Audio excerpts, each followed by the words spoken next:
O Consolador. Ditada pelo Espírito, Emmanuel. Primeira edição lançada em 1940. Psicografada por Francisco Cândido Xavier. Primeira parte. Ciência. O Espiritismo e a necessidade da ciência. Parte 3. Psicologia. Traço experiência dos sentidos materiais. A psicologia a caminho da verdade. Desordens mentais. Psicanálises. Associações de ideias. Opiniões opostas. Sede da inteligência. O sonho. Vocação. Loucura. Alucinação. Influência dos pensamentos bons ou maus. Pergunta 42.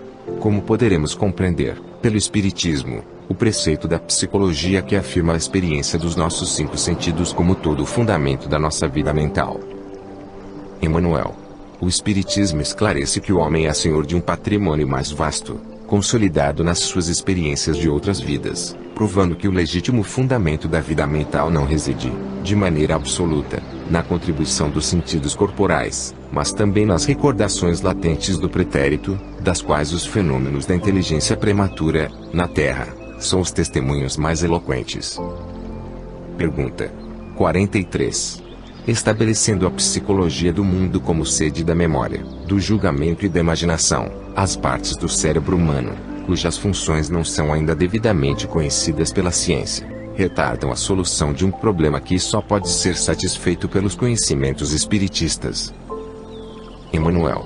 Distante das cogitações de ordem divina, a psicologia terrestre efetua essa procrastinação, até que consiga atingir o profundo estuário da verdade integral. Pergunta 44. Poderá a psicologia chegar a uma solução cabal do problema das desordens mentais, denominadas anormalidades psicológicas? Emmanuel. Movimentando tão somente os materiais da ciência humana, a psicologia não atingirá esse desiderato, conservando-se no terreno das definições e dos estudos, distantes da causa. Os conhecimentos do mundo, porém, caminham para a evolução dessa ciência à luz do Espiritismo, quando, então, seus investigadores poderão alcançar as soluções precisas. Pergunta 45. A psicanálise freudiana, valorizando os poderes desconhecidos do nosso aparelhamento mental, representa um traço de aproximação entre a psicologia e o espiritismo. Emmanuel. Essas escolas do mundo constituem sempre grandes tentativas para a aquisição das profundas verdades espirituais, mas os seus mestres, com raras exceções, se perdem na vaidade dos títulos acadêmicos ou nas falsas apreciações dos valores convencionais. Os preconceitos científicos, por enquanto, impossibilitam a aproximação legítima da psicologia oficial e do espiritismo. Os processos da primeira falam da parte desconhecida do mundo mental, a que chamam de subconsciente, sem definir essa cripta misteriosa da personalidade humana, examinando apenas na classificação pomposa das palavras. Entretanto, somente à luz do espiritismo poderão os métodos psicológicos aprender que essa zona oculta, da esfera psíquica de cada um, é o reservatório profundo das experiências do passado, em existências múltiplas da criatura, arquivo maravilhoso em que todas as conquistas do pretérito são depositadas em energias potenciais, de modo a ressurgirem no momento oportuno. Pergunta 46. Como poderemos compreender os chamados complexos ou associações de ideias no fenômeno mental? Emmanuel. Sabemos que as associações de ideias não têm causa nas células nervosas, constituindo antes ações espontâneas do espírito dentro do vasto mecanismo circunstancial. Essas ações são oriundas do seu esforço incessante, projetadas através do cérebro mental, que não é mais que um instrumento passivo. Pergunta 47. Por que, relativamente ao estudo dos processos mentais, se encontram divididos no campo da opinião os psicologistas do mundo? Emmanuel. Os psicologistas humanos, que se encontram ainda distantes das verdades espirituais, dividem-se tão só pelas manifestações do personalismo, dentro de suas escolas mesmo porque, analisando apenas os efeitos, não investigam as causas, perdendo-se na complicação das nomenclaturas científicas, sem uma definição séria e simples do processo mental, onde se sobrelevam as profundas realidades do espírito. Pergunta 48. O Espiritismo esclarecerá a psicologia quanto ao problema da sede da inteligência? Emmanuel. Somente com a cooperação do Espiritismo poderá a ciência psicológica definir a sede da inteligência humana, não nos complexos nervosos ou glandulares do corpo perecível, mas no espírito imortal. Pergunta 49. Como devemos conceituar o sonho? Emanuel. Na maioria das vezes, o sonho constitui atividade reflexa das situações psicológicas do homem no mecanismo das lutas de cada dia, quando as forças orgânicas dormitam em repouso indispensável. Em determinadas circunstâncias, contudo, como nos fenômenos premonitórios, ou nos de sonambulismo, em que a alma encarnada alcança elevada porcentagem de desprendimento parcial, o sonho representa a liberdade relativa do espírito prisioneiro da terra, quando, então, se poderá verificar a comunicação inter-vivos e, quanto possível, as visões proféticas, fatos esses sempre organizados pelos mentores espirituais de elevada hierarquia, obedecendo a fins superiores, e quando o encarnado em temporária liberdade pode receber a palavra e a influência diretas de seus amigos e orientadores do plano invisível. Pergunta 50. A vocação é uma lembrança das existências passadas? Emanuel. A vocação é o impulso natural oriundo da repetição de análogas experiências, através de muitas vidas. Suas características, nas disposições infantis, são o testemunho mais eloquente da verdade reencarnacionista.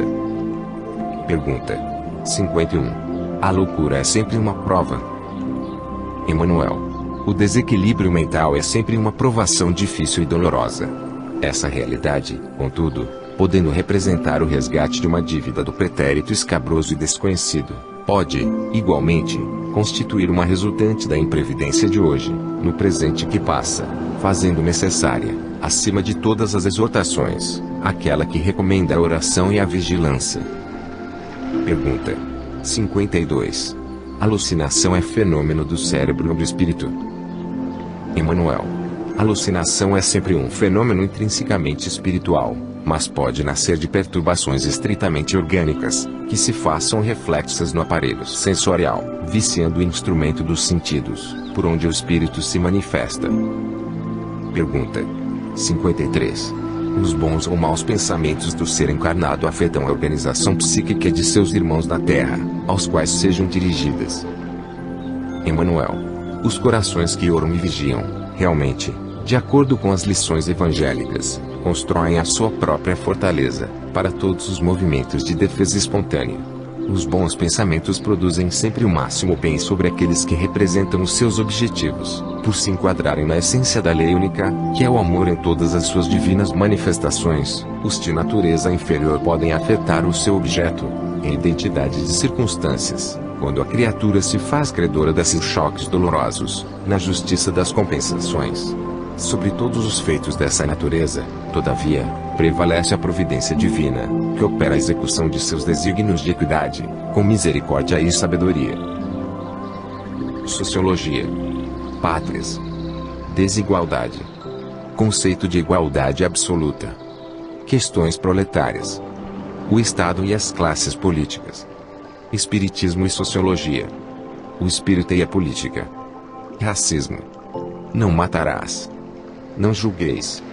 Processos criminais. Responsabilidades nos cargos públicos. Renúncia evangélica. Movimento feminista. Inquietação moderna. Pergunta 54. Com a difusão da luz espiritual, alargará o homem a noção de pátria, de modo a abranger no mesmo nível todas as nações do mundo? Emanuel. A luz espiritual dará aos homens um conceito novo de pátria, de maneira a proscrever-se o movimento destruidor pelos canhões e balas homicidas. Quando isso se verifique, o homem aprenderá a valorizar o berço em que nasceu, pelo trabalho e pelo amor, destruindo-se concomitantemente as fronteiras materiais, e dando lugar à era nova da grande família humana, em que as raças serão substituídas pelas almas, em que a pátria será honrada, não com a morte, mas com a vida bem aplicada e bem vivida. Pergunta 55. A desigualdade verificada entre as classes sociais, no universo dos bens terrenos, perdurará nas épocas do porvir? Emanuel. A desigualdade social é o mais elevado testemunho da verdade da reencarnação, mediante a qual cada espírito tem sua posição definida de regeneração e resgate. Nesse caso, Consideramos que a pobreza, a miséria, a guerra, a ignorância, como outras calamidades coletivas, são enfermidades do organismo social, devido à situação de prova da quase generalidade dos seus membros. Cessada a causa patogênica com a iluminação espiritual de todos, em Jesus Cristo, a moléstia coletiva estará eliminada dos ambientes humanos. Pergunta 56. Pode-se admitir, em sociologia, o conceito de igualdade absoluta? Emanuel. A concepção igualitária absoluta é um erro grave dos sociólogos, em qualquer departamento da vida. A tirania política poderá tentar uma imposição, nesse sentido, mas não passará das espetaculosas uniformizações simbólicas para efeitos exteriores, porquanto o verdadeiro valor de um homem está no seu íntimo, onde cada espírito tem sua posição definida pelo próprio esforço. Nessa questão existe uma igualdade absoluta de direitos dos homens perante Deus, que concede a todos os seus filhos uma oportunidade igual nos tesouros inapreciáveis do tempo.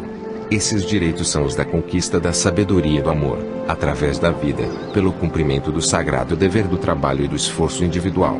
Eis porque cada criatura terá o seu mapa de méritos nas sendas evolutivas, constituindo essa situação, nas lutas planetárias, uma grandiosa ascensão progressiva em matéria de raciocínios e sentimento, em que se elevará naturalmente todo aquele que mobilizar as possibilidades concedidas à sua existência para o trabalho edificante da iluminação de si mesmo, nas sagradas expressões do esforço individual.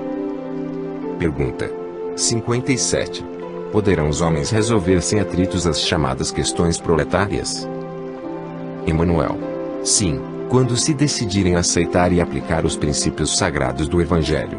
Os regulamentos apaixonados, as greves, os decretos unilaterais, as ideologias revolucionárias, são cataplasmas inexpressivas, complicando a chaga da coletividade.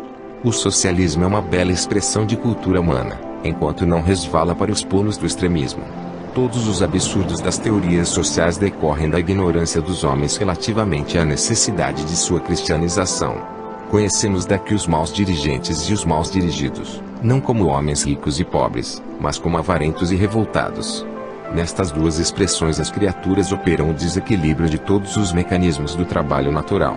A verdade é que todos os homens são proletários da evolução e nenhum esforço de boa realização na Terra é indigno do espírito encarnado.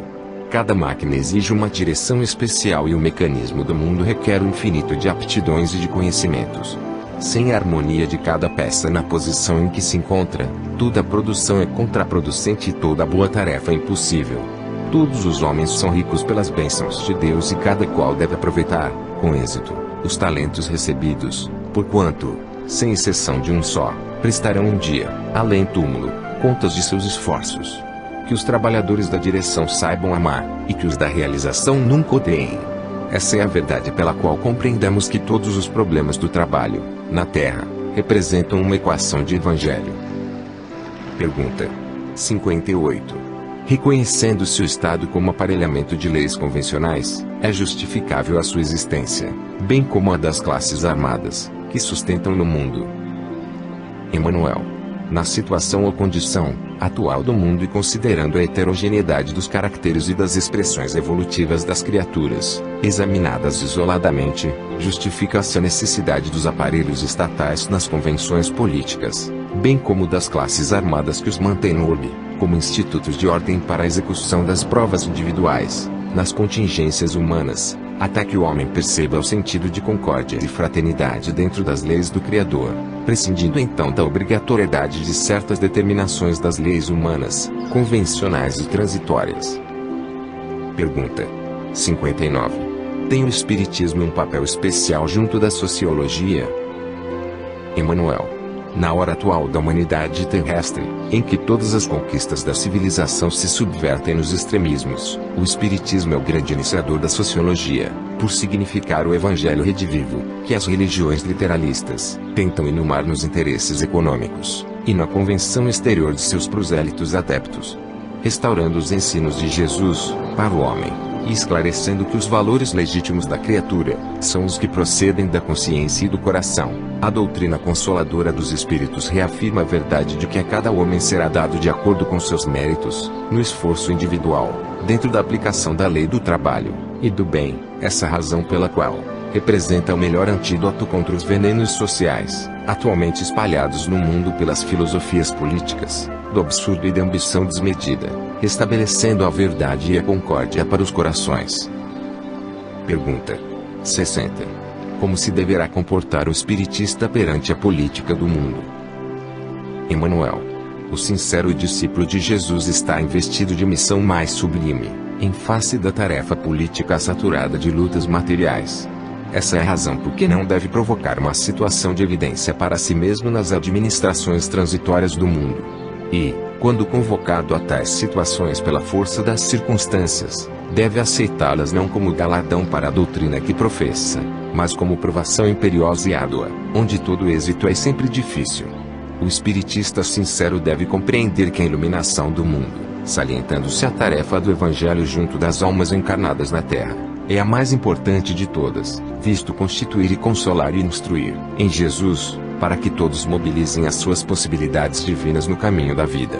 Trocá-la por um lugar no banquete dos estados e inverter o valor dos ensinos, porque todas as organizações humanas são passageiras em face da necessidade de renovação de todas as fórmulas do homem na lei do progresso universal, depreendendo-se daí que a verdadeira construção da felicidade geral só será efetiva com bases legítimas no espírito das criaturas.